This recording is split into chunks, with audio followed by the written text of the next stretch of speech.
Olá, seja bem-vindo ao programa Fórum Bíblico e muito obrigado por estar aí desse lado connosco. O meu nome é Marco Figueiredo e é com muito gosto que estarei a partir de agora e todas as semanas neste fórum. E tal como o próprio nome deste programa indica, trata-se de um fórum onde a sua participação vai ser muito importante. Queremos procurar responder aqui no Fórum Bíblico a perguntas, a dúvidas, a questionamentos que tenha sobre o vasto universo do conhecimento da Bíblia e ajudar a trazer luz e também esclarecimento às suas questões, porque para cada pergunta há sempre uma resposta.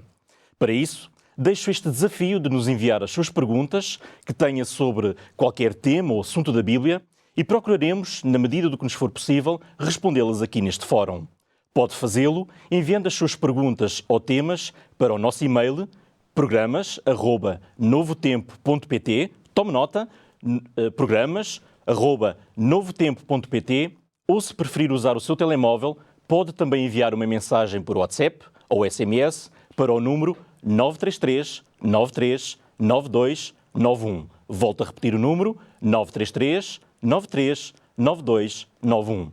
Sempre que enviar as suas perguntas, mencione, por favor, o nome do programa Fórum Bíblico. Lembro também que pode ver este programa na televisão, no canal 186 da Mel, ou se preferir no YouTube da Novo Tempo Portugal, e também pode ouvir na rádio RCS em 91.2 FM na região da Grande Lisboa. E para nos ajudar a responder às suas perguntas, teremos connosco Artur Machado, licenciado em Teologia e alguém que tem uma paixão muito grande pelo estudo e pela compreensão da Bíblia Sagrada, assim como uma vasta experiência e formação, o qual nos vai ajudar e nos vai guiar através das páginas deste livro sagrado, a Bíblia. Vai ajudar-nos a refletir sobre a história e sobre a compreender muitos temas da teologia e também da espiritualidade cristã. Olá, Artur. Muito obrigado por estar connosco aqui no primeiro programa do Fórum Bíblico. No programa de hoje selecionamos 4 perguntas, todas elas relacionadas entre si e ligadas a um tema comum que certamente desperta o interesse de muitas pessoas que se questionam sobre a Bíblia. Hoje falamos sobre os livros que integram a Bíblia Sagrada. E sem mais demora, Artur, vamos avançar para a primeira pergunta que foi colocada aqui neste fórum, e a pergunta é a seguinte: por que é que certas Bíblias têm mais livros que outras? É um facto que quando nós dispomos de uma Bíblia, vamos constatar, às vezes até com um amigo, que o número de Bíblias, sobretudo estamos a falar da parte do Antigo Testamento, o número de Bíblias na esmagadora maioria das Bíblias dos protestantes tem 39 livros, tal como têm os judeus. Mas se tivermos com alguns amigos católicos, há Bíblias ou há traduções da Bíblia que podem ter pelo menos mais 7 livros. Mas eu queria aqui salvaguardar um aspecto. Não há Bíblias denominacionais, digamos, há Bíblias que algumas denominações vendem porque elas são fruto da tradução. Por exemplo, entre os evangélicos, a tradução de João Ferreira de Almeida talvez seja mais conhecida do que entre os católicos, mas elas são o fruto de um esforço de tradução. O que nós estamos aqui a falar é de alguns livros que foram colocados a mais naquilo que já existia no cânon hebraico e que, portanto, vão fazer essa diferença nos livros do Antigo Testamento. Mas eu quero assegurar todas as pessoas de que todas as traduções são fruto de um esforço importante da parte dos seus tradutores e são fidedignas.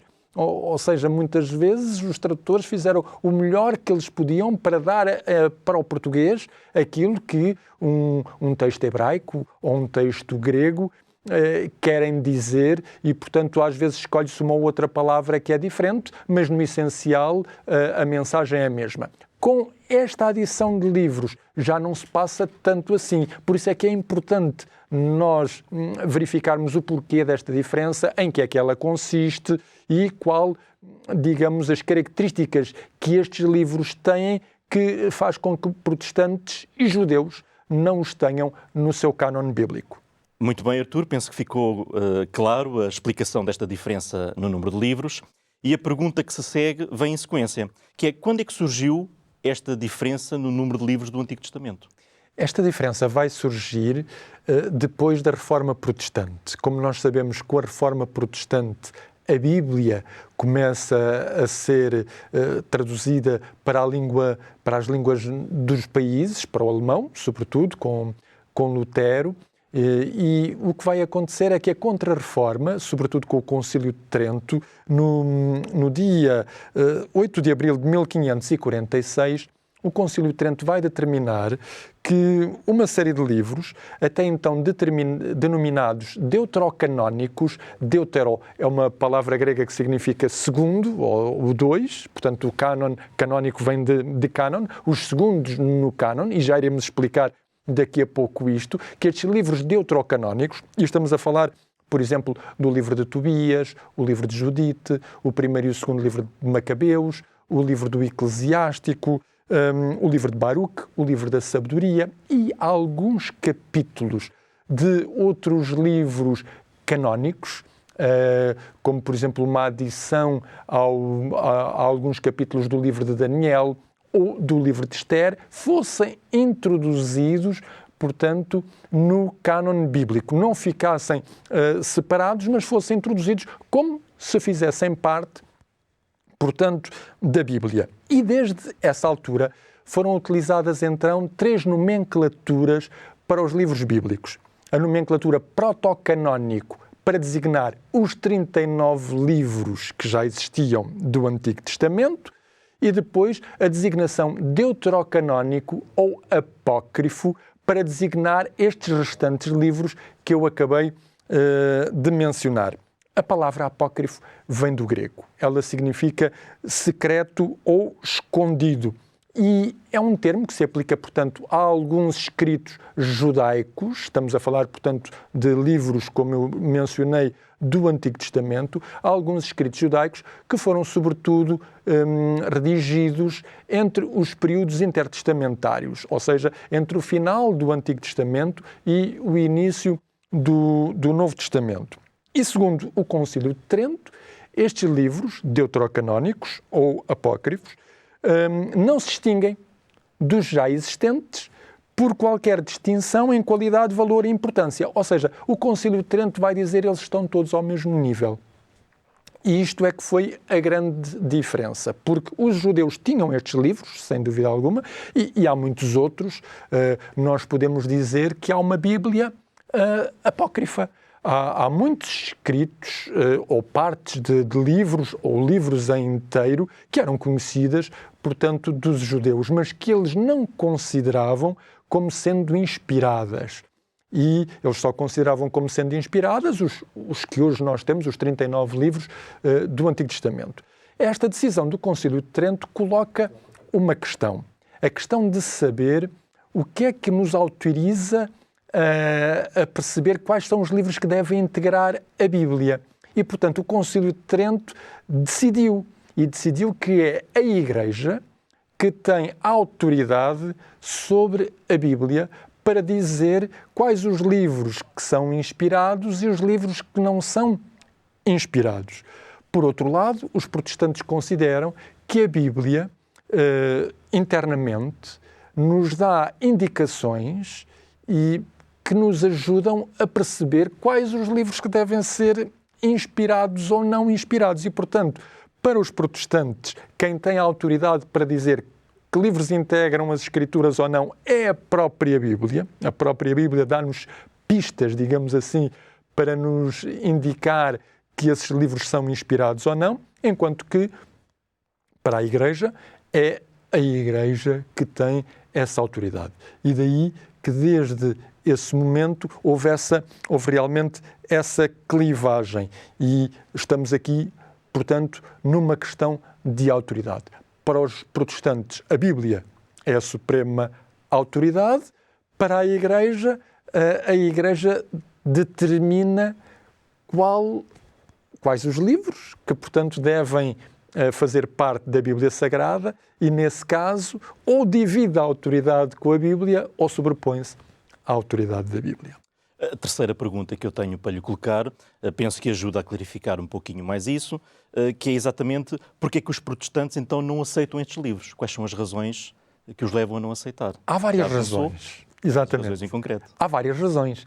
Em primeiro lugar, nenhum deles foi escrito por nenhum profeta. Significa para os protestantes que eles não foram inspirados. Muitas vezes nós temos na Bíblia os nomes dos próprios profetas que estão associados a esses livros. Isaías, Jeremias, Ezequiel, ou então a própria tradição dá-nos algumas pistas. Por exemplo, a tradição diz que foi Moisés que escreveu o Pentateuco, os 5 primeiros livros da Bíblia. O profeta Samuel terá escrito o livro de 1º e 2º Samuel, bem como o livro de Ruth, o livro de Juízes.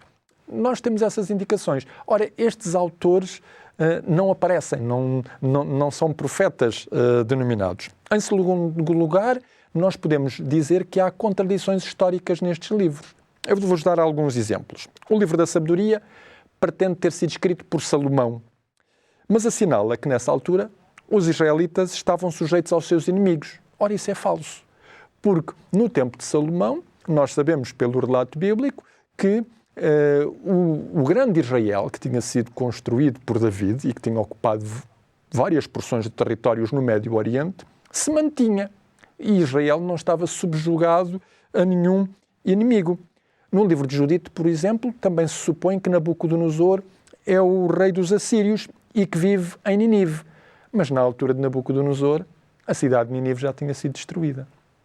E, portanto, temos aqui umas inexatidões históricas. Eu trago aqui uma Bíblia, que é a Bíblia de Jerusalém, que tem justamente alguns desses apócrifos, para vos dar um exemplo. No livro de Daniel, eu até trouxe aqui uma marca, no capítulo 14 do livro de Daniel, que menciona também a experiência de Daniel na Cova dos Leões. Experiência essa que já vinha no capítulo 6, já lá iremos. Mas neste capítulo 14, se nós formos ler o versículo 31, diz-nos assim: eles o atiraram, portanto, a Daniel, na Cova dos Leões, onde esteve durante 6 dias. Mas, se nós formos à mesma experiência no capítulo 6, é notório que Daniel é atirado aos leões num dia, a pedra é colocada na cova, diz-nos aí nesse capítulo 6, no versículo 19, que o rei nessa noite não comeu, não desfrutou de nenhum prazer. Versículo 20, de madrugada, ao raiar da aurora, o rei levantou-se e dirigiu-se ansiosamente à cova dos leões. Aproximou-se da cova, gritou a Daniel com voz angustiada: Daniel, servo do Deus vivo, o teu Deus a quem serves com tanta constância foi capaz de te livrar dos leões? E Daniel responde, e diz-nos o versículo 24, o rei sentiu uma grande alegria por sua causa e ordenou que retirassem Daniel da cova. Ou seja, no capítulo 6, Daniel era tirado da cova dos leões na madrugada seguinte. No capítulo 14, que é uma adição, portanto, não existe no texto canónico o capítulo 14 do livro de Daniel, o livro de Daniel termina no capítulo 12, diz que Daniel esteve 6 dias na cova dos leões. Há, portanto, inexatidões históricas. Há também outras questões. Por exemplo, nenhum autor do Novo Testamento apresenta qualquer citação destes livros. Nem do livro de Tobias, nem do livro de Judite, nem do 1º e 2º de Macabeus. Não há nenhum autor do Novo Testamento que os cite. Os pais da Igreja também não os citam, mas citaram várias passagens do Antigo Testamento. Também sabemos que estes livros foram preservados no norte de África, na cidade de Alexandria, mas não na Palestina. Daí que eles tenham uma influência diferente dos livros bíblicos. E percebemos também que, por exemplo, eles têm algumas questões éticas que mexem connosco quando lemos na Bíblia. Há alguns livros que, por exemplo, fazem a apologia da mentira. Eu dou um exemplo. No livro de Tobias, há um determinado personagem que se apresenta, em primeiro lugar, como sendo um judeu da tribo de Naftali. Depois diz que é Azarias, o filho do grande Ananias, e acaba por confessar que é o anjo Rafael. um dos 7 que assistem diante do Senhor. A mentira também é elogiada no livro de Judite e o suicídio é louvado no segundo livro de Macabeus. Ora, estas razões e muitas outras, porque nós não temos muito tempo para dedicar a este assunto, mas para quem quiser pode investigar, levam a que os protestantes não aceitem estes livros como livros inspirados, quando comparados, portanto, com os livros canónicos já existentes e aceitos por protestantes, católicos e judeus, como os livros originais inspirados da Bíblia. Muito bem. Artur, agradeço muito a explicação. Chegou agora o momento que eu gostaria de lhe apresentar um guia de estudo da Bíblia muito interessante e que é intitulado Evidências. Acredito que pelo nome talvez já saiba quem é o seu autor. Este guia de estudo foi escrito pelo Dr. Rodrigo Silva e segue em parte a lógica do nosso programa, uma vez que procura responder a perguntas como, por exemplo, podemos crer na Bíblia? Afinal, Deus existe? Porque sofremos? Entre tantas outras que também podem eventualmente ser as suas questões. De um modo profundo, mas muito fácil de compreender, vai encontrar aqui respostas a estas perguntas e confirmar que na Bíblia a fé e a razão não são incompatíveis e, na verdade, elas acabam por se complementar. Pode pedir este guia de estudo hoje mesmo, de forma totalmente gratuita, enviando uma mensagem para o número 933 93 9291, solicitando o guia de estudo Evidências e a equipa da Novo Tempo terá todo o gosto em enviar para si. Chegou agora também o momento de fazermos um curto intervalo. Fica aí, nós voltamos já de seguida. TV Novo Tempo, o canal da Bíblia, o canal da Esperança. Estamos de regresso ao programa Fórum Bíblico. Estamos a responder a perguntas e dúvidas sobre a Bíblia, hoje relacionada com a composição dos livros que a integram, e temos connosco o teólogo Artur Machado para nos ajudar a responder. Se começou agora a assistir ou se está a ouvir pela primeira vez este programa e se porventura tem alguma dúvida ou algum assunto na esfera ampla do conhecimento bíblico e que gostava de ver esclarecido, então tem aqui um fórum para encontrar a resposta. Envie a sua dúvida ou questão para o nosso e-mail programas@novotempo.pt ou então envie uma mensagem por WhatsApp ou SMS para o número de telefone 933 93 9291, mencionando o nome do programa Fórum Bíblico. Logo possível, nós iremos procurar aqui dar a resposta. Avançamos agora para a quarta e última pergunta do nosso programa e a pergunta que nós temos para lhe colocar, no seguimento ainda desta temática, é que testemunhos é que nós temos de textos antigos que mostrem que estes livros deuterocanónicos não integravam o cânon bíblico? Há vários testemunhos e nós vamos mencionar alguns. O primeiro é interessante porque é do célebre escritor e historiador judeu Flávio Josefo, que, escrevendo mais ou menos na altura em que o apóstolo Paulo tinha, portanto, também o seu ministério e depois de Jesus Cristo, Flávio Josefo vai dizer, num seu livro Resposta a Ápio, vai dizer o seguinte: não temos entre nós, portanto ele está a falar como os gregos, numa inumerável multidão de livros discordando entre si e contradizendo-se uns aos outros, mas apenas 22, que contêm o registro de todos os tempos passados, nos quais temos justas razões para crer que são divinos. É interessante. O Flávio Josefo diz isto e ele menciona 22. Ainda há pouco eu disse-vos que eram 39 e é normal que as pessoas estejam a interrogar. Então, 22 ou 39? A diferença é muito simples. Nesta altura, havia livros do Antigo Testamento que estavam agrupados. Por exemplo, Juízes, Rute, 1 e 2 Samuel estavam agrupados. 1 e 2 de Reis, 1 e 2 de Crónicas estavam agrupados. E, portanto, esses livros agrupados davam um número de 22. Ao desagrupá-los, eles vão dar o número de 39. Também é interessante que uma boa parte dos autores cristãos no início não aceitavam ou tinham alguma relutância a aceitar os deuterocanónicos. Por exemplo, o célebre escritor, também cristão, Eusébio de Cesareia, no século IV, cita Orígenes, que no século anterior tinha desempenhado um grande papel no estudo da Bíblia e usou largamente a versão dos 70. E no seu comentário sobre o Salmo 1, Orígenes diz assim: deve observar-se que os livros canónicos usados pelos hebreus são 22, segundo o número das letras do seu alfabeto.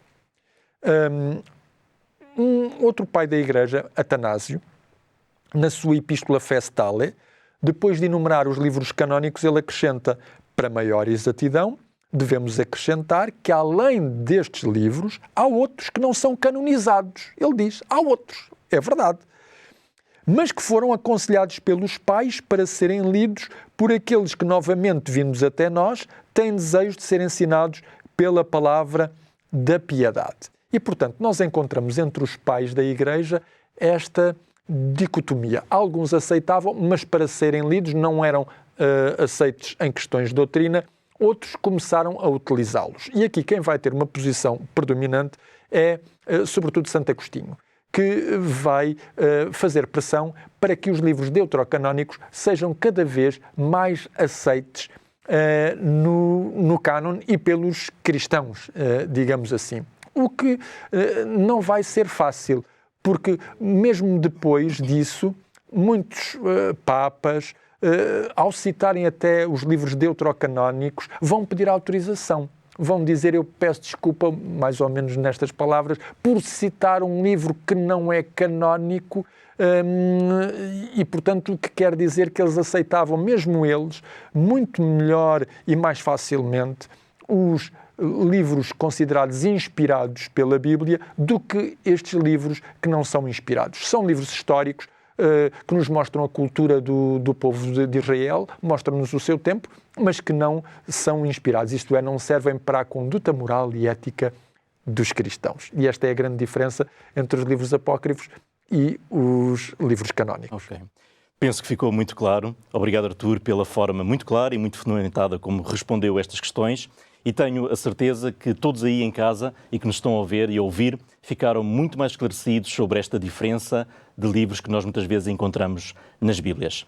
Quero novamente aproveitar para apresentar o Guia de Estudo da Bíblia Evidências, da autoria do Dr. Rodrigo Silva, e no qual são dadas respostas a várias questões que ajudarão certamente a transformar muitas das suas dúvidas que surgem com a leitura e estudo da Bíblia e ajudá-lo a tornar as suas crenças mais sólidas, mais racionais, com base nas evidências que nós temos disponíveis.